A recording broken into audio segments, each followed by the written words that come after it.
Hello friends, this is Indu. Welcome to Aashiyana classes. Friends, आज की video में हम बात करेंगे why does diversity add to our lives. विविधता हमारे जीवन को कैसे समृद्ध बनाती है।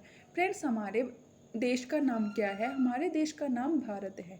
हम भारत देश के नागरिक हैं। हमारे देश भारत में विभिन्न धर्मों, जातियों, संप्रदायों के लोग रहते हैं, जो भारत की अनेकता में एकता का प्रतीक है। विभिन्नताएं हमारे जीवन को समृद्ध बनाती हैं। हमारे देश भारत में कहीं कहीं ऊंचे ऊंचे पर्वत हैं, कहीं मैदान हैं, कहीं समुद्र हैं, तो कहीं नदियां हैं। इन सब के बावजूद भी हम सब एक हैं। फ्रेंड्स, पहाड़ों पे रहने वाले लोगों का जीवन और नदियों के किनारे रहने वाले लोगों का जीवन, दोनों के जीवन में बहुत अंतर होता है। दोनों के जीवन में खान पान, पहरावा, उनके काम के तरीके में भी अंतर होता है, लेकिन इस सब के बावजूद भी हम सब एक हैं। फ्रेंड, उदाहरण के लिए फ्रेंड्स, जब हम लोग गांव से शहर की तरफ जाते हैं, तब हम शहरों का कल्चर को अपना लेते हैं। जो भी वहाँ की लैंग्वेज होती है, हम लोग उसी को सीख लेते हैं। जो उन लोगों का पहरावा होता है, उसको अपना लेते हैं। फ्रेंड्स, आपने भी अपनी क्लास में बहुत सारे दोस्त बनाए होंगे, और जिनकी लैंग्वेज, ट्रेडिशन, कल्चर, बैकग्राउंड सभी कुछ आपसे अलग होगा। लेकिन जब हम लोग एक इकट्ठे रहते हैं, तो हम लोग दूसरों की भाषा को सीख लेते हैं। आपने भी अपने दोस्तों की लैंग्वेज को, उनके उनके खान पान को और उनके पहरावे को भी सीख लिया होगा।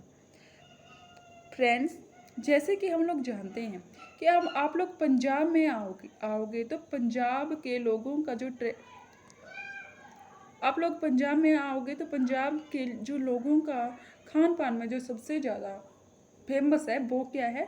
सरसों का साग और मक्की की रोटी। और उसी प्रकार आप लोग गुजरात जाओगे तो वहाँ पर क्या फेमस है? गुजरात में ढोकला। और वैसे ही अगर आप साउथ इंडियन में जाओगे तो वहाँ पर क्या ज़्यादा फेमस है? कौन सा व्यंजन ज़्यादा खाया जाता है वहाँ पर? इडली डोसा, जो खाया जाता है सांभर के साथ। तो फ्रेंड्स, आजकल क्या हो रहा है, उत्तर भारत में भी उन्हीं चीज़ों को हम लोग धीरे धीरे अपना रहे हैं। लास्ट वीडियो में हमने बात की थी समीर 1 और समीर 2, दो फ्रेंड थे वो। तो दोनों का हमने देखा था कि दोनों का कल्चरल, उनका फैमिली बैकग्राउंड, उनका ट्रेडिशन और उनकी लैंग्वेज सब कुछ भिन्न था, लेकिन इसके बावजूद भी उन दोनों में दोस्ती हुई। फ्रेंड्स, क्या आपने कहानियाँ सुनना पसंद है? फ्रेंड्स, कहानी सुनना किसे पसंद नहीं होता? सभी को कहानी सुनना और पढ़ना बहुत पसंद होता है। आपने बहुत सारी कहानियाँ पढ़ी होंगी या सुनी होगी, जैसे राजा रानी के बारे में, पशु पक्षियों की कहानी सुनी होगी, चांद की कहानियाँ सुनी होगी। तो फ्रेंड्स, कहानी सुनना किसे पसंद नहीं होता? क्या आप जानते हो कि कहानियों को जो लेखक, आपने भी अपने जीवन के बारे में अपनी कहानी बनाई होगी। जो लेखक होते हैं, वो जो भी फील करते हैं उसी के अकॉर्डिंग वो कहानियाँ लिख देते हैं।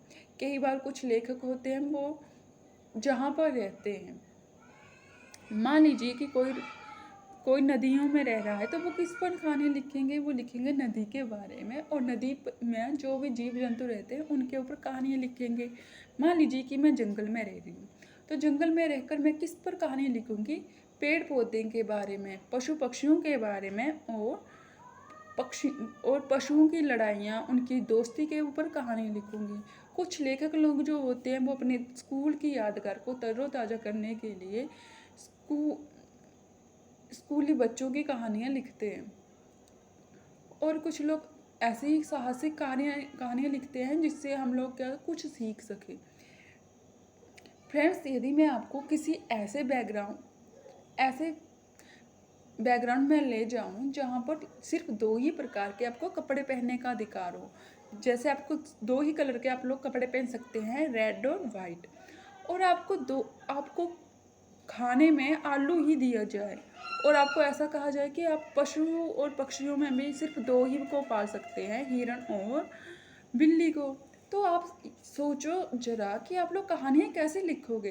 क्योंकि हमें कहानियाँ लिखने के लिए विभिन्न प्रकार के कलर्स, पशु पक्षियों की आवश्यकता होती है। तो इसके बारे में आप सोच के बताइएगा। फ्रेंड्स, आज की वीडियो में हमने विविधता हमारे जीवन को कैसे समृद्ध बनाती है इसके बारे में जाना। I hope you enjoy the video. Please like the video and subscribe my channel. Thanks for watching.